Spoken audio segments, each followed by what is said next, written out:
안녕하십니까, 베스파인더입니다. 오늘은 최근 더불어민주당을 필두로 야권과 좌익들이 계속 물고 늘어지는 후쿠시마 오염수라는 것에 대해서 설명을 드릴까 합니다.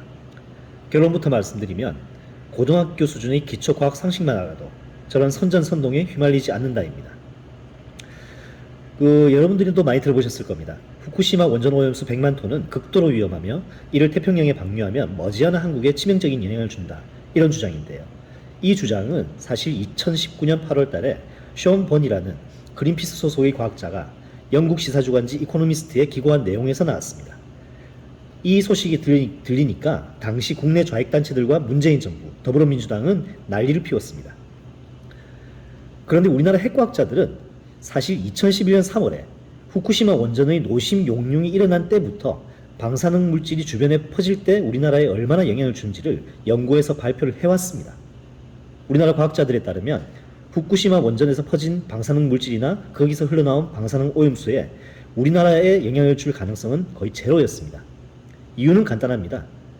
바로 우리가 지구과학에서 배우는 그 자연현상 때문입니다. 우선 후쿠시마 오염수에 대해서 살펴보겠습니다. 현재 일본이 방류하려는 후쿠시마 오염수는 약 120만 톤입니다. 최근에 130만 톤까지 됐다는 이야기도 있습니다. 그리고 이는 방사능에 오염된 물이지만 대양으로 방류할 때는 알프스라고 하는 장치를 통해 여과를 거치고 나갑니다. 이 알프스는 핵종 여과 처리 장치의 줄임말인데 이 장치를 통해서 트리튬 이외에 약 90여 가지의 방사능 물질을 제거하고 그 다음에 바다로 방류하는 겁니다. 이때 걸러지는 거는 세슘 134, 세슘 137, 코발트 60, 루테늄 106, 안티몬 125, 스트론튬 90, 요오드 120, 탄소 14 같은 이런 방사능 물질들을 기준치 이하로 걸러낼 수 있는 게 바로 알프스입니다. 일본 측은 알프스를 통해서 후쿠시마 오염수를 최소 2번 이상 처리했다고 밝히고 있습니다. 최근에 국제원자력기구, 그러니까 IAEA죠. IAEA가 일본을 찾은 것도 일본이 2번 이상 알프스로 처리했다는 그 주장을 검증하고 그 결과를 보고서로 건네기 위해서였습니다. 그런데 다만 이 일본이 알프스를 가지고 오염수를 정화를 했다 하더라도 트리튬, 즉 삼중수소는 걸러내지 못한다고 솔직히 밝히고 있습니다. 그리고 이 트리튬이 현재 더불어민주당이라든가 좌익에서 문제 삼고 있는데 오염수에 포함된 트리튬은 3g입니다. 이것이 문제가 되지 않는 것을 지금부터 설명을 해드리겠습니다. 먼저 앞서 말씀드렸던 숀 버니 박사는 후쿠시마 오염수를 희석하려면 향후 17년 동안 17억 7천만 톤의 물이 필요하다고 주장했습니다. 그런데 일본이 이 오염수를 방류하는 곳은 일본한테는 동해죠. 즉 북태평양입니다. 그러면 북태평양의 물의 양이 얼마나 되는지 봐야 되겠죠. 한국해양과학기술원이 아동과 청소년을 위해 소개하고 있는 기초해양상식을 살펴보시면 과학자들이 추산하는 지구상 바닷물의 양은 1.4의 10의 18승 톤, 즉 약 140경톤입니다. 아시다시피 1경은 1만 조죠. 그리고 그 중에서 태평양의 물이 51%, 즉 77경톤입니다. 버니 박사가 말한 오염수 희석에 필요한 물의 10억 배입니다. 게다가 일본은 이 125만 톤의 오염수를 30년에 걸쳐서 방류할 예정입니다. 즉 매년 4만 2천 톤 정도의 물을 북태평양에 흘려보낼 예정입니다. 이제 이해가 되시죠? 삼중수소 문제도 마찬가지입니다. 후쿠시마 오염수에 있는 이 삼중수소 3g을 30년에 걸쳐서 방출할 예정입니다. 연간으로 따지면 0.1g이죠. 이거는 우리가 자연에서 볼 수 있는 삼중수소로 비교하면 턱없이 작은 양입니다, 사실. 매년 지구상에는 150g에서 200g의 삼중수소가 우주 방사선에 의해 자연적으로 생깁니다. 그리고 인류가 지금까지 대기권 내에서 실시한 핵심으로 생긴 삼중수소는 600kg에 달합니다. 그리고 이 중에서 20kg 정도가 현재 바닷물 속에 있다고 합니다. 중국 원전이 매년 서해에 방출하는 삼중수소의 양도 1g 이상이라고 합니다. 여러분들께서 언론을 보시면 아시겠지만 현재 언론들은 각국에 배출하는 삼중수소를 갖다가 베크렐이라는 단위로 설명을 하고 있습니다. 이 베크렐이라는 것은 1베크렐이 1초당 원자핵 1개가 붕괴되면서 내뿜는 방사선을 말합니다. 이걸 다시 치환해서 말하면은 세계보건기구는 식수에다가 방사선 물질 기준을 1만 베크렐로 잡고 있습니다.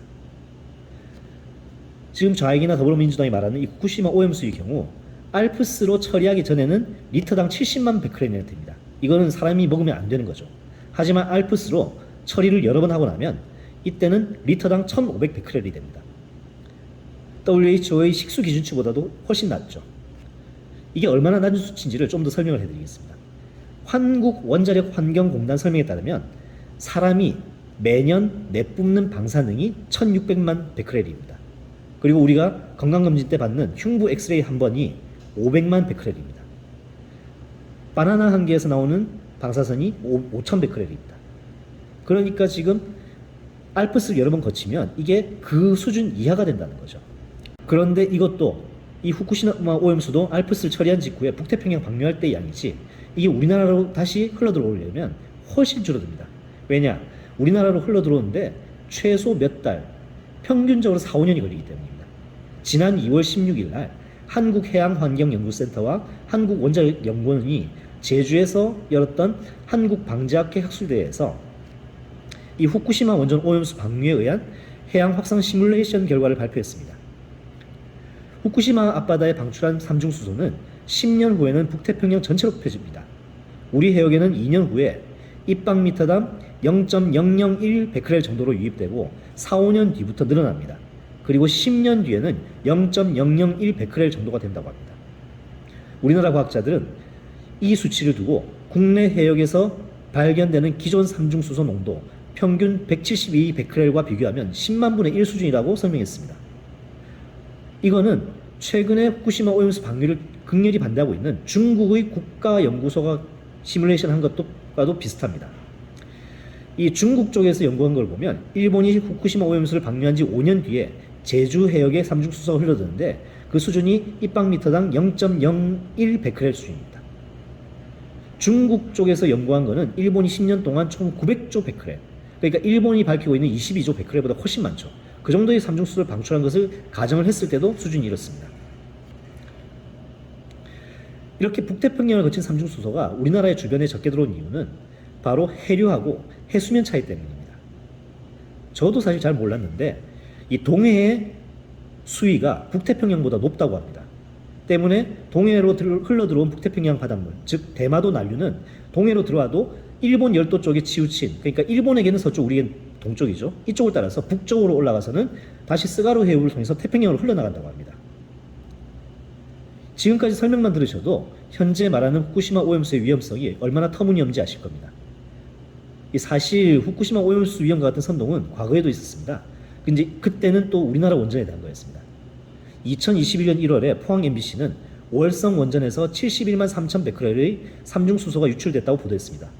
그러니까 더불어민주당 양이원영 의원이 월성 원전 찾아가서 같은 해 10월에는 국정감사에서 이것을 문제 삼으면서 심지어 월성 원전 인근 주민 이주 지원법까지 내놨습니다. 그리고 당시에 한 좌익 성향단체의 관계자는 월성 원전 인근 주민의 몸에서 1인당 매일 1g의 삼중수소가 나온다고 이런 황당한 주장을 했습니다. 아까 말씀드린 것처럼 후쿠시마 오염수에 포함된 삼중수소가 125만 톤의 3g입니다. 그런데 그 당시에 좌파 단체에서는 월성 원전 인근 주민한테서 매일 1g이 나온다고 했습니다. 무슨 월성 원전에 사는 사람들은 몸이 원자력 발전소로 이루어진 수준인 거라는 거죠. 이런 식의 거짓말이 계속 나왔던 것이 이어져서 현재 이런 선전선동이 되는 겁니다. 사실은 우리가 지금 주목해야 될 좀 잔인한 내용은 다른 겁니다. 후쿠시마 원전이 폭발했을 때 있죠. 그러니까 2011년 3월 11일 이때 당시부터 해서 원전에서 이 상황을 수습할 때까지 흘러내보낸 그 물이 더 위험하다는 거. 그리고 우리나라와 일본 그리고 태평양 도서국가들이 참 입장이 전혀 다르다는 겁니다. 우선 후쿠시마 원전이 폭발한 뒤에 방사능 오염을 수습하던 일본 측은 도쿄 발전도 마찬가지입니다. 이 바다로 흘러나가는 오염수를 처리를 할 수가 없었습니다. 그러다 보니까 그 당시에, 그러니까 2011년 3월부터 몇 달 동안 수백만 베크렐 수준의 방사능에 오염된 물이 북태평양을 이미 흘러들어왔습니다. 이 더불어민주당이나 좌익단체 주장대로 하면은 그로부터 지금 벌써 몇 년이 지났습니까? 12년이 지났죠. 그러면 우리나라는 이미 방사능 범벅이 되어 있어야 되는 거죠. 그런데 현재 우리나라가 어떤 피해를 입었습니까? 우리나라는 2011년부터 그 측정지역을 넓혀서 매년 우리나라 해역 40여 곳에서 방사능 오염을 측정합니다. 그것도 매일. 하지만 지금까지 유의미한 방사능 오염의 증가는 나타나지 않았습니다. 그 다음에 일본 어민이라든가 태평양 도서 국가들에서 후쿠시마 오염수 방류를 반대하는 것과 우리나라는 전혀 다른 환경이라는 겁니다. 일본 어민들은 어민수가 많지 않기도 하지만은 주로 일본 열도의 남쪽이나 서쪽보다 동쪽과 북쪽에서 주로 조업을 합니다. 참치 같은 경우에도 마찬가지예요. 주로 태평양에서 조업을 하죠.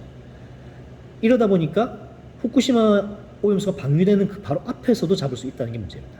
그 남태평양 도서국가들 같은 경우에는 1, 2년 정도만 지나면 이게 다시 그 중에 일부가 태평양 남쪽으로 흘러드는데 그게 바로 자기들 앞바다에 오기 때문에 반대할 수도 있다는 거죠. 그러니까 이 사람들하고 이 북태평양의 해류를 한번 4, 5년 동안 걸쳐서 한번 거치고 그 중에 일부가 들어온 한국하고는 환경이 완전 틀립니다. 이처럼 과학적 사실만 몇 가지를 찾아보셔도 현재 더불어민주당이나 좌익단체 등이 선전선동하는 후쿠시마 오염수 괴담이 얼마나 유치하고 비과학적인지 알 수 있습니다. 마치 2008년 광우병 사태 당시에 미국산 쇠고기처럼 말입니다. 여러분께서 한번 찾아보시죠. 지금 미국산 쇠고기가 우리나라에서 얼마나 많이 소비가 되는지, 그리고 1986년 4월에 있었던 체르노빌 사고가 있었던 우크라이나에서 우리나라가 수입하는 가축 사료가 얼마나 되는지 한번 찾아보시면 현재 후쿠시마 오염수 괴담하고 얼마나 비슷한지도 알 수 있으실 겁니다. 영상 봐주셔서 감사합니다. 다음번에 다시 찾아뵙겠습니다. 안녕히 계십시오.